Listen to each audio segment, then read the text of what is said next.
Okay. Itong gamit ko, tignan nyo guys. Ay, ano ito? Tagaktak na yung pawis ko. Kasi, ang suot ko ngayon is nakasauna suit ako. Doble yung pawis ko dito. Ha?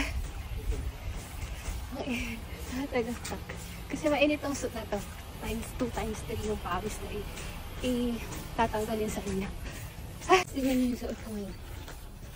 Pagbaba ko ng kamay ko, ang dami tubig na rin. Daming tubig kasi basang-basa yung kamay ko. Kasi naiipon lahat dito. Lahat ng pinawis ko.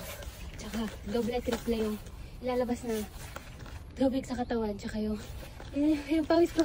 Basang-basa sa loob ko. Kaya nakita yung sinusuot ko. Ngayon basang-basa ko. O, diba? Sige tayo yung tubig na nalabas. Pag-idakap. Ano ba yung pagpawis ko? Bili lang ito sa Shein. Bili ka lang ito less than $50. Diba? Ganda. At isa pa ako guys.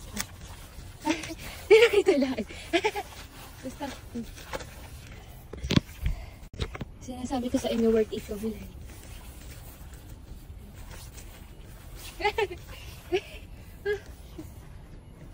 Wala pa ko tubig. Tubig. Sana dito naman may mga water fountain. So hindi na kailangan magdala ng tubig. Mamaya papakita ko sa inyo. Pag may nakita ulit ako. May nakita na ako kanina dalawa. Mamaya ulit. Inom tayo pag may nakita ako. Mga Mima, 30 minutes ko na dito sa bahay. Pero kung makapagaktak pa din ako. Basang-basa pa din ako. Kasi dito ako nagre-rest sa swim bago umuwi. Kasi yung bahay namin dito is 10 to 15 na jogging lang. Kasi sa sobrang sa pagsuswing ko, diba, nagsusweating pa din ako. So, mainit pa din yung loob ko.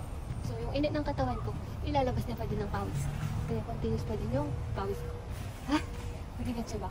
Pag hindi, bahala kayo dyan. Basta, nire-recommend ko sa inyo itong, ano ito dito? Sauna suit. May pants din ako, nakikita niyo. Para whole body yung sinusuot ko. Maganda siya, mainit sa katawan, nakaka-relax. Naka-jogging, workout from home. Madali lang din siya labhan mga Mima. Kung sinasabi dyan, hindi ko nilalabhan. Tuturo ko mamaya paano ko nilalabhan right after pag-uwi ko. Bye-bye! Okay na ako, Mi. Sold na ako. So, uwi na ako. Bye-bye!